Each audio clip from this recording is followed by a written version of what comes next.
Good morning all. Today we will see what is industrial ecology. Industrial ecology is the study of industrial system aimed at identifying and implementing strategies that reduce the environmental impact.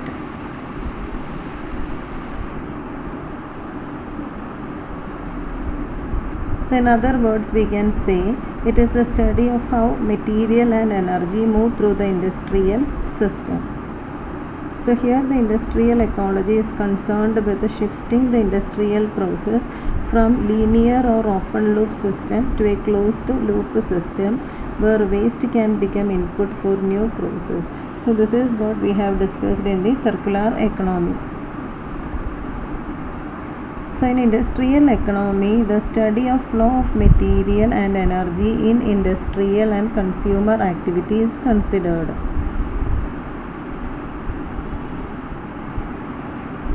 So due to this flow, the effect on the environment, the influence of economic, political and social factors of the flow, and the use of resources are studied.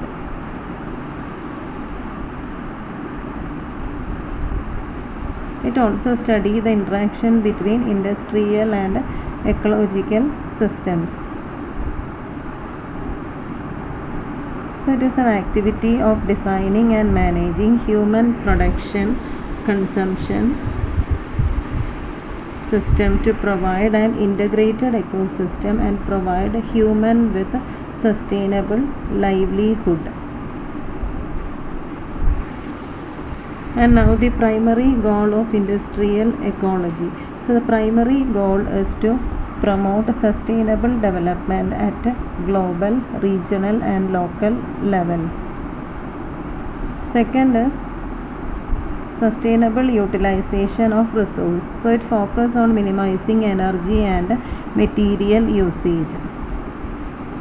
Third one is promotion of environmental equity. Third one is preserving ecological and human health. That is minimizing the ecological impact on the human activity. Fourth one is the promotion of environmental equity, and fifth one is the optimization of energy and capital. And the other goals are ensuring acceptable quality of life for the people and maintaining economic viability.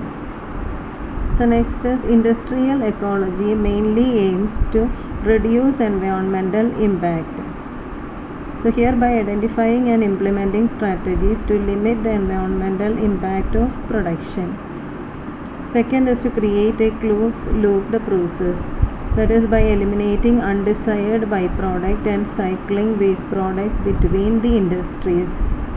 That is, waste from one industry should become a raw material for the next industry. This is how we can go through a cyclic process.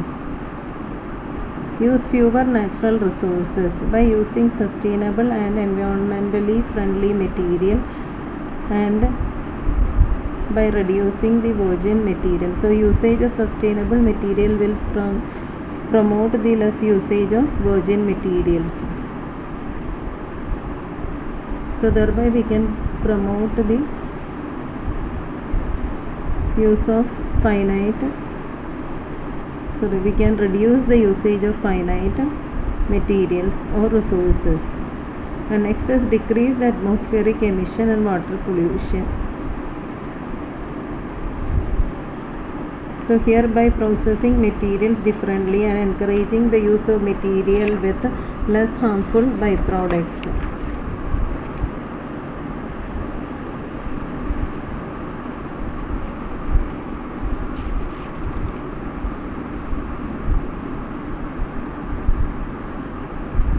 So next is industrial symbiosis.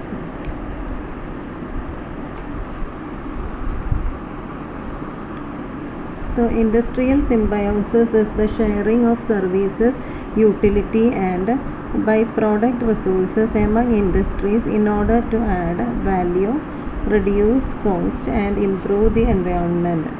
This is actually a business-to-business approach.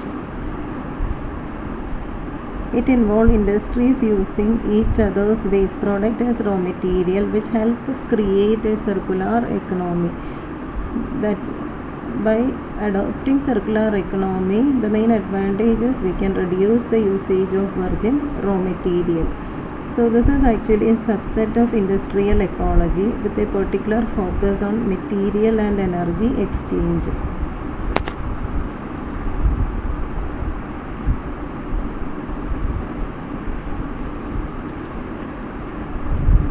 So industrial symbiosis is a process by which waste or byproduct of an industry or industrial process become a raw material for another.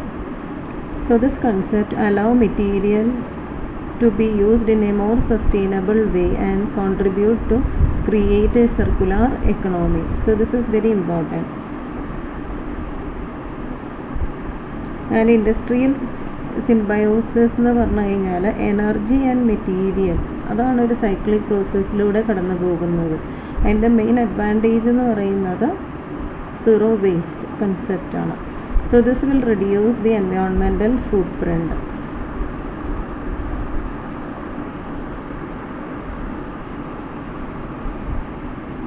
So now it also contributes to the reduction of greenhouse gas. And virgin raw materials are used to a lesser degree, and the need for landfill, that is land to fill the waste, is also reduced. So examples are recovery of car tire shavings, which is used as a construction material. So car tire shavings can be used as a construction material. That is an example for industrial symbiosis. And another example is usage of sludge from fish farm. That can be used as an agricultural waste. So now the key benefits. This is very important. So some key benefits are, first one is impact reduction. That is reduction of environmental impact of waste through recovery, reuse and recycling. Second is biostabilization, that reduce the environmental impact and risk associated with the waste that are sent to the landfill.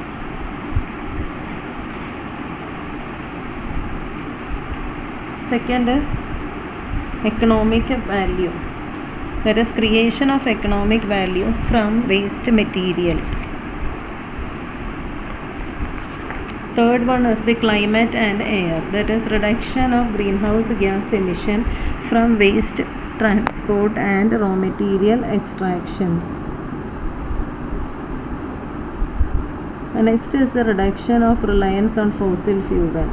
That will decrease the emission of nitrogen dioxide, sulfur dioxide and carbon dioxide.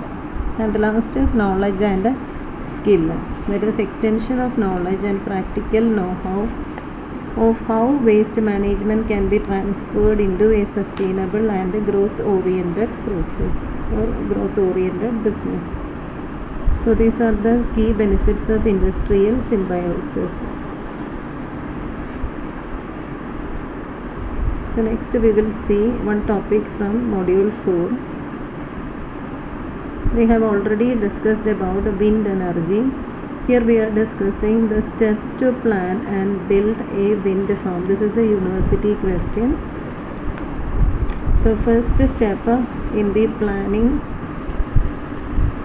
and building a wind farm. First step is consultation with the local authority. That is, during the planning stage itself, the local authorities are contacted and discussion should be conducted at every stage. That is very important. Second is consultation with the public. So here an advertisement should be given in the local papers that should give information to the public and invite them for the discussion.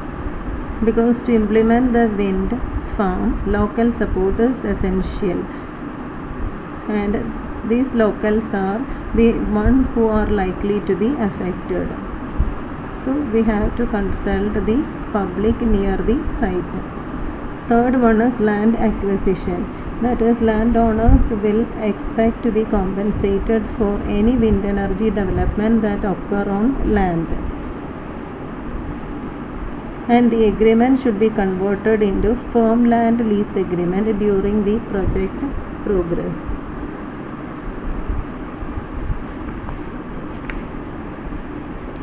So next part is wind assessment.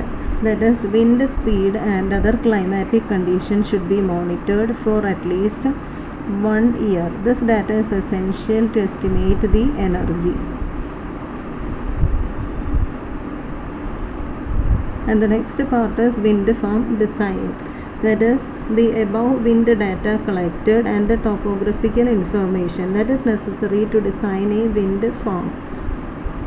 So above data is needed to model the wind flow, then the turbine performance, sound level, etc. And also, in order to design the access road, design of foundation, electric network, then connection to the electricity grid. All these designs are done during this stage. Next is the environmental impact assessment. So EIA was conducted to identify impact on landscape, then plants, wildlife, soil, water, then other activities such as aviation and telecommunication. If negative impact are identified, then we have to adjust the design to avoid or mitigate them. The next is the economic and financial evaluation. The cost of the turbine and its installation, then access road, electrical system, operation and maintenance cost, etc. should be evaluated. And the income generated also should be estimated to understand the feasibility of the project.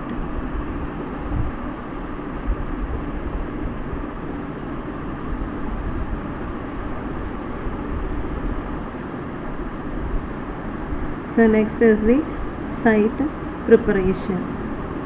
It includes building the access road, then clear areas where turbine is to be erected. That is, we have to remove all the debris and vegetation from the ground. Next is excavation is done for the foundation work, and the formwork is installed and we have to pour the concrete. And the next part is the construction. So here the parts of wind turbines are manufactured and it is pre-assembled into main components and then shipped to the wind farm site. So crane is used to erect the tower and install nacelle and rotor with its hub and blades on the ground. Electrical collection network is also installed and is connected to the grid through the substations.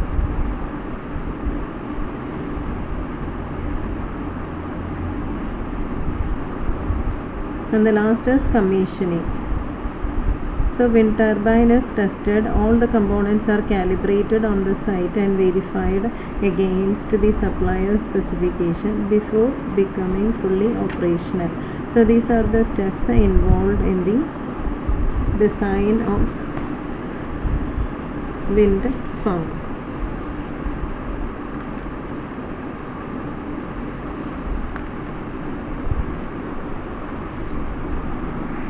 So you have to go through all this topic.